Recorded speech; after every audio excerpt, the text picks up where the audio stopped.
আমার পরকাল আছে, আমাকে মরতেই হবে। অতএব জিসকি সবক ইয়াদ হই উসকি ছুট্টি না মিলে। যার সবক ইয়াদ হইছে মানে আখিরাতের পড়া মুখস্থ হইছে, আখিরাত কলিজার মধ্যে ঢুকছে, তার আবার ছুটি নেই। তার ছুটি নেই। ছুটি হলো নাফরমানের, যে মনে করছে আমি এখন মুক্ত স্বাধীন। আমার আব্বা যেহেতু আমার কিছু বলে না, আমি নারী দেখতে থাকি। আমার মা যেহেতু আর কিছু বলে না, আমি এখন ছবি দেখতে থাকি। আমার গ্রামবাসী কেউ আমারে ডাকে না। আহ, তোমারে কেউ ডাকে না বাবা। তোমার চুল জানোয়ারের মতো, তোমার চুল বেঈমানের মতো। তুমি পেশাব করে টয়লেটে ঢিরা কুলুক টয়লেট পেপার ব্যবহারের গুরুত্বও নাই। পাক নাফাকের ধার ধারণা। নিজের মাকেও দেখো, মানুষের বেডিরেও দেখো, আপন বোনকেও দেখো, রাস্তার মেয়েকেও দেখো। আহ, ওই দেখেন, ওই ওরা ওই কথা বলতেছে। মানে কিছু ছেলে থাকে অসভ্য, যে শক্ত অসভ্য, মানে এটা একবারে শক্ত। কিছু ছেলে এত নিকৃষ্ট বেয়াদব যে তার কথা হইল, আমি হুজুর জীবনেও কারো কথা শুনি না, আমনেরটারে হঠাৎ করে শুনি না কি করব। হ্যাঁ হ্যাঁ, বাস্তবতা এটা। মানে এত বড় নিকৃষ্ট বেয়াদব যে আমি আসছি হুজুর এনে খিচুড়ি খাইতাম। হ্যাঁ, যেহেতু আমনের কথার কারণে দেরি হইতেছে দেখে বইয়া রয়েছি নিরুপায় হইয়া। কথা বুঝছেন না? হ্যাঁ, কাজে আমি যেহেতু কারো কথা শুনিয়ে না, আহা, আমি নজর রাখি ছেলে মিয়া, এটা আমার সারা জীবনের অভ্যাস। এই জন্য আমি এক মিনিট বললো, আমি হাসাহাসি তামাশা পছন্দ করি না। আমরা আমাদের এই ছেলেদেরকে ফিরাইতে হবে, আমাদের এটা সিদ্ধান্ত ইনশাআল্লাহ। আলহামদুলিল্লাহ, আমরা আমাদের মাদ্রাসায়, আমার যে ক্যান্টনমেন্টের মাদ্রাসা, এই 8 তারিখ গত শনিবার আল্লাহর দয়ায় আমরা শুধু 16 বছর থেকে 30 বছর যাদের বয়স এমন ছেলেদের আলাদা ইসলাহি মজলিস করছি। সকাল 10টা থেকে 4:30 পর্যন্ত আমার মাওলানা ইয়াহিয়া বয়ান করছে, আমরা বয়ান করছি। আমার শায়েখ আল্লামা মুফতি মুশতাকুন নবী সাহেব, মুফতি আমজাদ সাহেব, মুফতি ইউসুফ বিন ইকবাল, ওনারা সব বয়ান করছেন। একজন বড় ডাক্তার বয়ান করছেন ধারাবাহিক ছেলেদের চরিত্র আখলাকের উপর। প্রায় 600 ছেলে শুধু এই বয়সী আসছে, আলহামদুলিল্লাহ। শুধু নওজোয়ান 16 থেকে 30-30-এর নিচে। এবং আমরা আরো বড় স্বপ্ন আছে ইনশাআল্লাহ। তো বললাম যে এটা আমার ইচ্ছা, আমার ছেলেরা বদলাইতে হবে আল্লাহর দয়া, ছেড়ে দেওয়ার কোনো সুযোগ নেই। আজকে অভিভাবকরা সন্তানকে ছেড়ে দিচ্ছে। 16 বছরের একটা ছেলেকে এবারটা নিয়ন্ত্রণ করতে পারে না। এবারটা বলে একটা বাপ হয়েছে, বেটা অপদার্থকতা কার বেটা আইসে দুনিয়ার বাত কত আর বন খাইতো আর বিড়ি খাইবে, গপ মারে ফালতু। তোমার 14 বছরের একটা ছেলেকে তুমি 1 ওয়াক্ত নামাজ পড়াইতে পারো না, তুমি একটা বাপ হইছো বেটা। তোমার 14 বছরের মেয়েটাকে পর্দানশীল চরিত্রবান বানাইতে পারলা না, তুমি একটা মা হইছো। ফালতু কথা, জিন্দেগি বুঝেই না। বাপের কলিজার মধ্যেও দুনিয়া, সন্তানের কলিজার মধ্যেও দুনিয়া। হিসাব হইল এটাই আসলে। বাপেও বিড়ি খায়, পুতেও বেডি চায়, আর কি তা এক ডকে। বাপে চা দোয়ানে বইয়া টেলিভিশন চায়, পুতে অসৎ বন্ধুদের সাথে একসাথে বসে মোবাইল চায়। খালাস, বরাবর সাওয়া সাওয়া, বরাবর। যার কারণে বাপেও বুঝে আমার সন্তানরে ডাক দিয়ে লাভ হইতো না, আমি ডাক দেব কেন? সেই হিম্মত তো থাকতে হবে, সেই সাহস তো থাকতে হবে। কলিজার ভিতরে আখিরাতের ফিকির যার আছে, যে পরকালকে বিশ্বাস করে, কবরকে বিশ্বাস করে, তার চোখের পানি পড়ার কথা, সে চিৎকার করার কথা যে তুমি আমার সন্তান বাবা, তুমি যদি জাহান্নামী হও, আমি বাপ এটা কেমনে সইব, কেমনে সইব আমি? আমার ছেলে হইয়া যদি মুসলমানের ঘরে জন্ম নিয়া যদি আমার ছেলে কোনোদিন ফজরের নামাজ না পড়ে, আমার এই জিন্দিগির অর্থ কি? আর আমার ফুতের জিন্দিগির অর্থ কি? আমি কিসের বাপ, আমার ফুতে কিসের মুসলমান? কি ও মিয়া, কার ঘর এটা? যে ঘরে সবাই নামাজ না পড়ে ঘুমায়, এ ঘর তো নাফরমানের ঘর। এ তো সাপ বিচ্ছুর ঘর, এ তো কুকুর বিড়ালের ঘর, জন্তু জানোয়ারের ঘর। আল্লাহর নবী বলছে যে ঘরে আল্লাহর জিকির নাই, খোদার কসম নবী বলছে ওইটা কাল বাইতিল খারিব, ওইটা সারা বাড়ি, আলগা বাড়ির মতো, যে বাড়িতে মানুষ থাকে না, কুত্তা থাকে, বিলাই থাকে, সাপ থাকে, বিচ্ছু থাকে, কেচ্ছা থাকে, বেটা মানুষ থাকে না,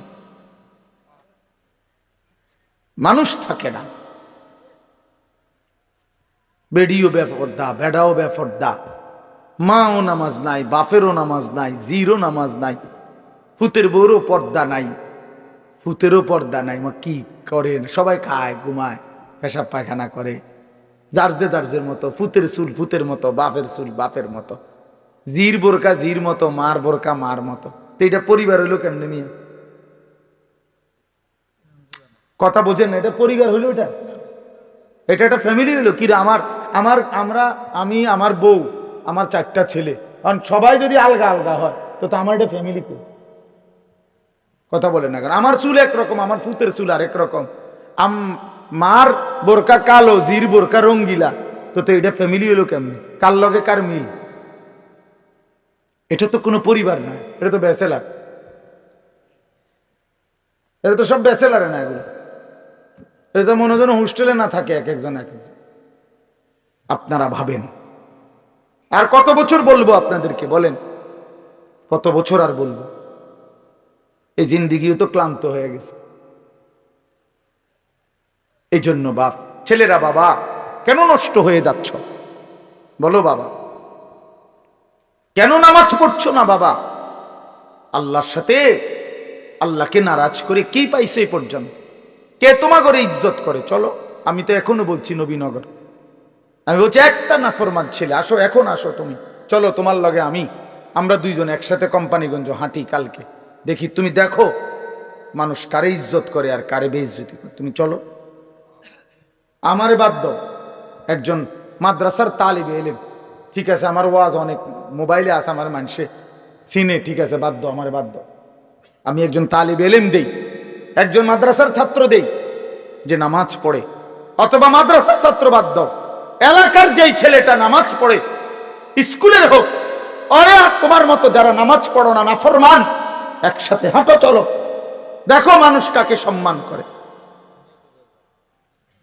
দেখ বেটা, তোর কিছু অসৎ বন্ধু ছাড়া তোর দিকে কোনো জানোয়ার ফিরে চায় না বেটা, তোর দিকে বেটা, কোন চরিত্রহীনের দিকে, কোন লম্পট, কোন মদখোর, নেশাখোর, গাঞ্জাখোরের দিকে কোন কুকুর বিড়াল জানোয়ারও বেটা ফিরে তাকায় না।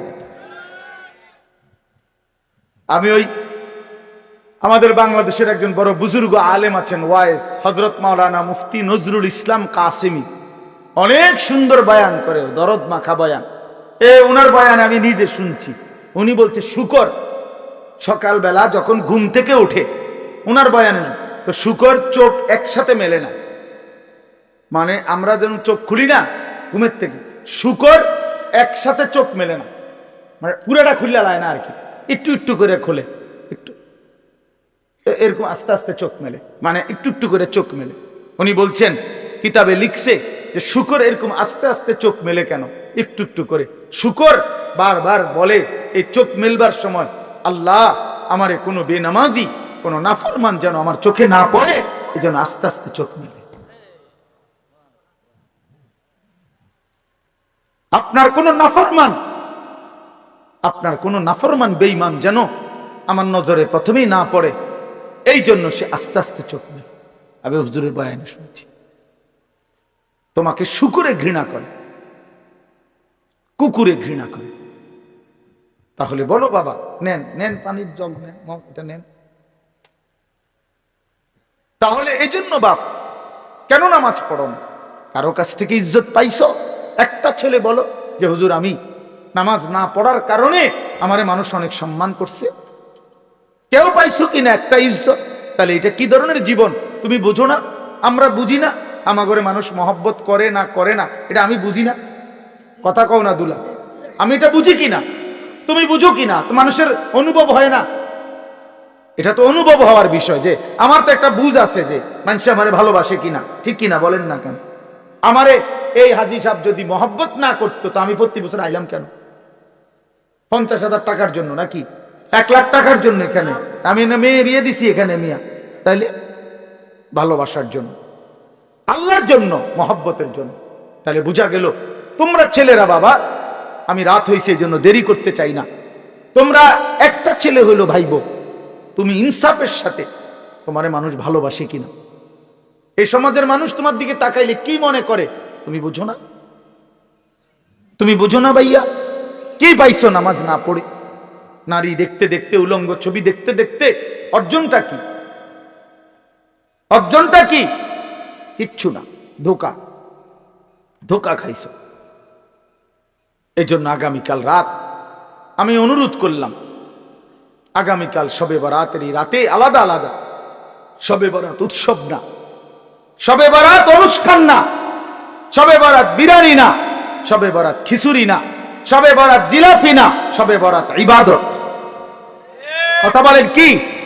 সবাই বলেন কি? এটা ইবাদত বেটা, ইবাদতের জন্য, নফল বন্দেগীর জন্য। প্রত্যেক বছর আপনারে এশার নামাজের পরে 2 ঘন্টা প্রতি বছর শবে বরাতে আপনারে 2 ঘন্টা দইরা একবারে লাফাইয়া আপনারে ওয়াজ করে সুর দিয়া গাইয়া দুইল্লা বুঝাইলাম শবে বরাত, যে বুঝছেননি? হ্যাঁ বুঝছে, ঠিক ঠিক ঠিক কিনা? ঠিক ঠিক ঠিক ঠিক কিনা? কিটা ঠিক কিনা? বুঝছে শবে বরাত, বুঝছে। তা হুজুর এবার মুনাজাত দিয়া দেন, সবারে 4টা জিলাপি দিয়া দেন, শবে বরাত বুঝছে, ওটা বাইত গিয়ে শুইয়া লাইছে। তা আপনারা তো যে 30 বছর ধরে প্রত্যেক বছর এসার পরে শবে বরাত এটা বুঝাইতেই আছে, তা আপনি অনও বুঝছেন না, এটা অনও বুঝছেন না। আপনি আমল করবেন তাহলে কোন বছর শুরু করবেন? কোন বছর? আপনারা প্রত্যেক বছরে ওয়াজে কইতে হবে এটা। আমার কথাটা বুঝছেন নি আপনি? আপনি এটা বুঝছেন না, তো এটা না বুঝার কি আছে? বলেন চাচা, এটা না বুঝার কি আছে? সহজ কথা, যে সন্ধ্যা থেকে নিয়ে ফজর পর্যন্ত আপনি আল্লাহর ইবাদত করবেন, ঠিক আছে না কথা?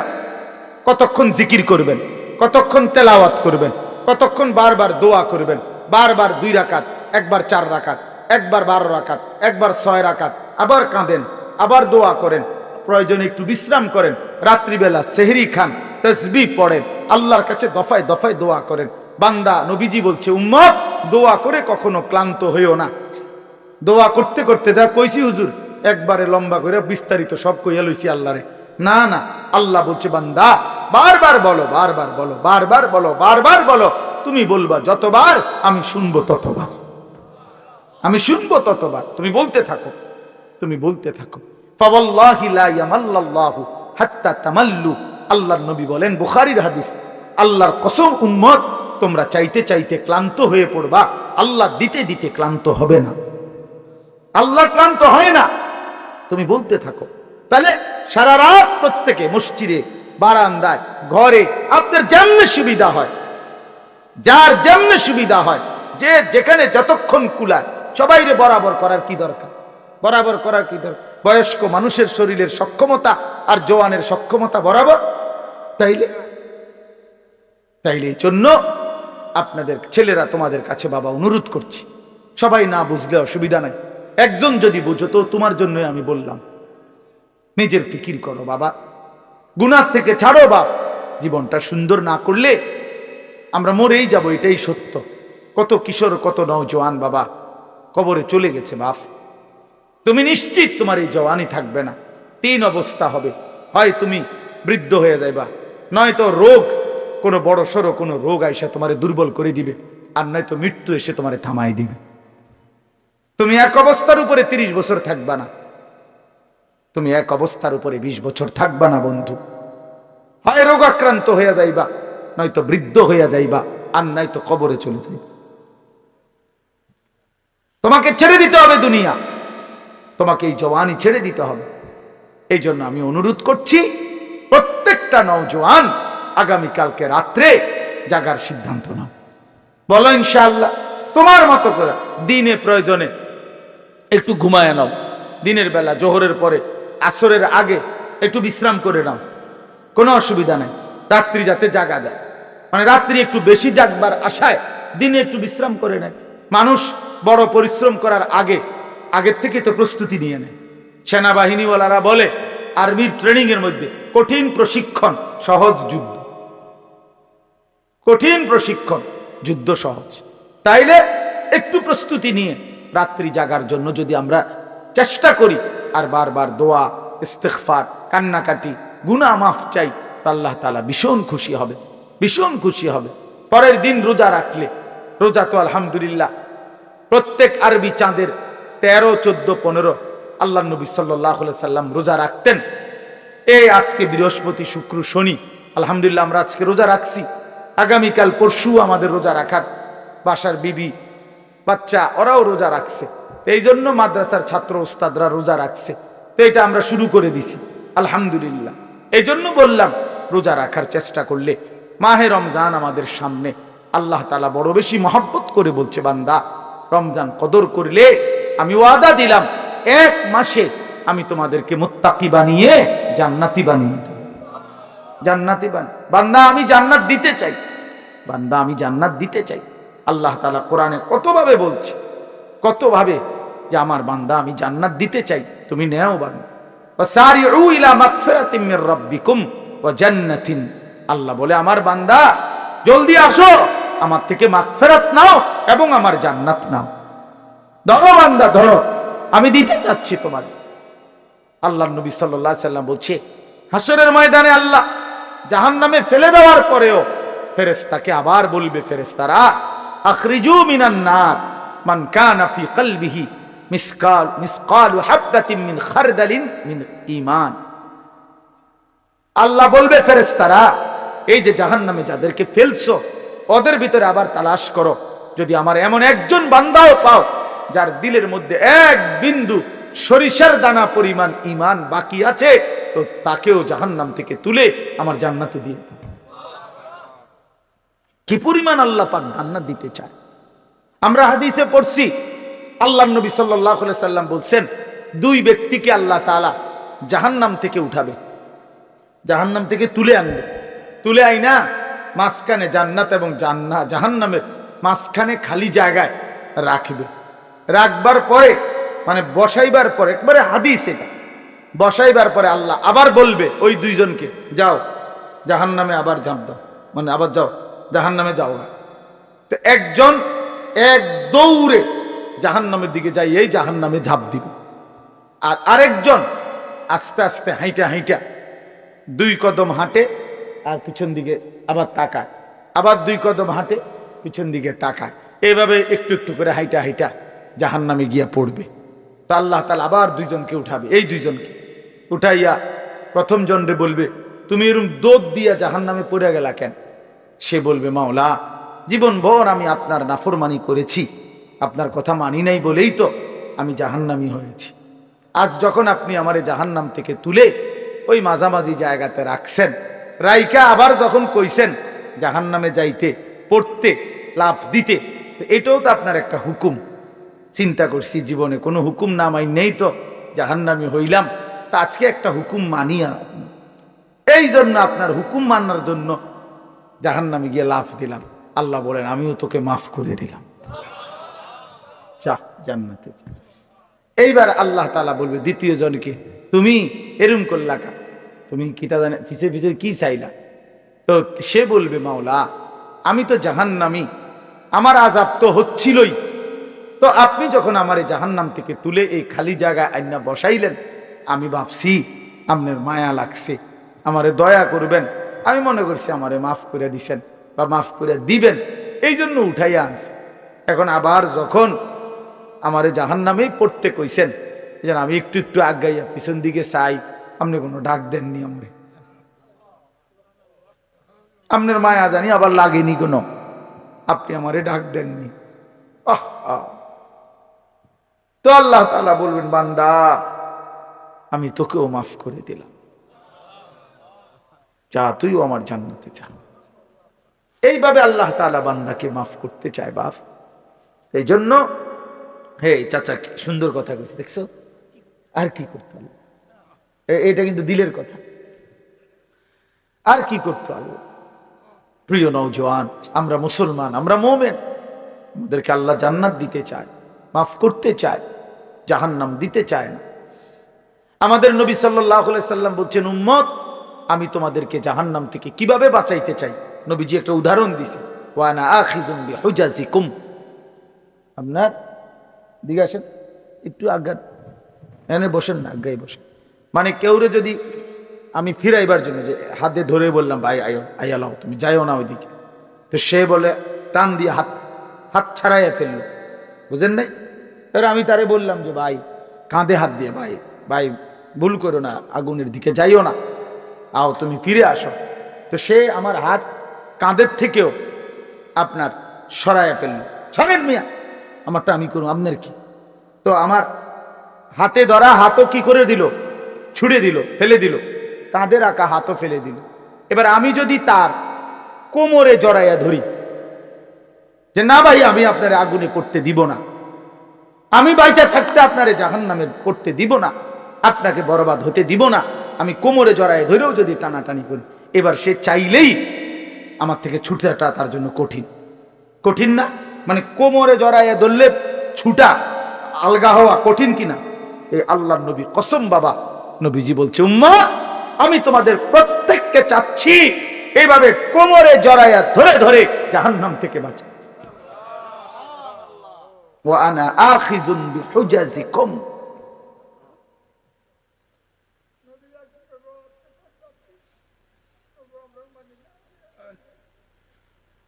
ওয়া আনা আখিযুন বিহুজাজিকুম, আমি তোমাদেরকে কোমরে ধরে ধরে আমার এক এক উম্মতকে জাহান্নাম থেকে বাঁচাইতে চাইছি। এবার ভেবে দেখো ভাইয়া, তোমার জন্য নবী কত কাঁদছে, কতটা ফিকির করছে। দুয়ারে দুয়ারে দুয়ারে দুয়ারে, দাঁড়ে দাঁড়ে নবী উম্মতের কাছে গেছে, কত আঘাত দিছে, কত বেইজ্জতি করছে, কত অপমান করছে। তায়েফের রক্ত ঝরাইছে, পেটে 2টা পাথর বাঁধছে, দান দান শহীদ করে উহুদের ময়দানে পড়ে রয়েছে। হ্যাঁ, সারা রাত চোখের পানি ফেলছে।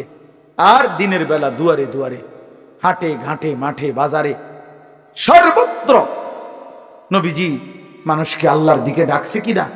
কভি আরশ পর, কভি ফরশ পর, কভি উনকে দর, কভি দর বদর, গমে आशिकी तेरा शुक्रिया, मैं कहां कहां से गुजर गया, कभी हो रास्तों में तन्हा, कभी हो गुरूद सहरा, मैं जुनू का हम सफर हूं, मेरा कोई घर नहीं है। নবী যেন এটা বলতেন, কখনো উপরে, কখনো নিচে, কখনো অন্যের দ্বারে, কখনো দুয়ারে দুয়ারে, আল্লাহর রাস্তায় প্রতিটা দুঃখ বেদনা, প্রতিটা আঘাত, মাওলা তোমার শুকরিয়া, তোমার জন্যই সয়েছি। গমে আশিকি তেরা শুকরিয়া, কাহা সে গুজার গায়া, তবু আমি কই থেকে কই চলে গেছি, কোত্থেকে কই ফেরি করছি। কভি রাস্তু মে তন্হা, কখনো রাস্তায় একাকী ছিলাম, একাই বলে গেছি। কভি হো গুরুদে সাহারা, কখনো মরুভূমিতে একাকী হাঁটতে থাকছি, যদি আমার এক উম্মত আল্লাহর দিকে ফিরে আসে। মাই জুনু কা হাম সফর হো, আমি যেন এক নেশা পাগলের মতো সফর করছি, যে দেখি খুঁজে আর কেউ ফিরে কিনা, আর কেউ ফিরে কিনা, আর কেউ। মেরা কোই ঘর নেই, আমার কোনো ঘর নাই, আমার ঘর আখিরাত, আমার ঘর জান্নাত। আল্লাহ তাআলা আমাদের সবাইকে তৌফিক দান করেন। এজন্য ইনশাআল্লাহ রমজানকে কদর করব তো ভাইয়া।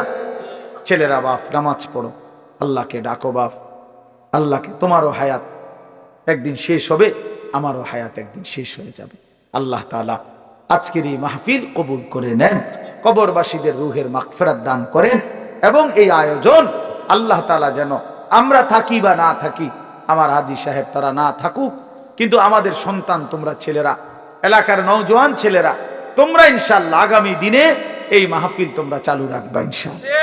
ঠিক আছে না? ইনশাআল্লাহ এলাকার তোমরা এই মহল্লার বা এই মাহফিলের সাথে সম্পৃক্ত, তোমরা ইনশাআল্লাহ আগামী দিনে এটা চালু রাখো। আল্লাহ সবাইকে তৌফিক দেন। আনিসুর রহমান, আশরাফি ওয়াজ, আখেরাতের ফেরিওয়ালা।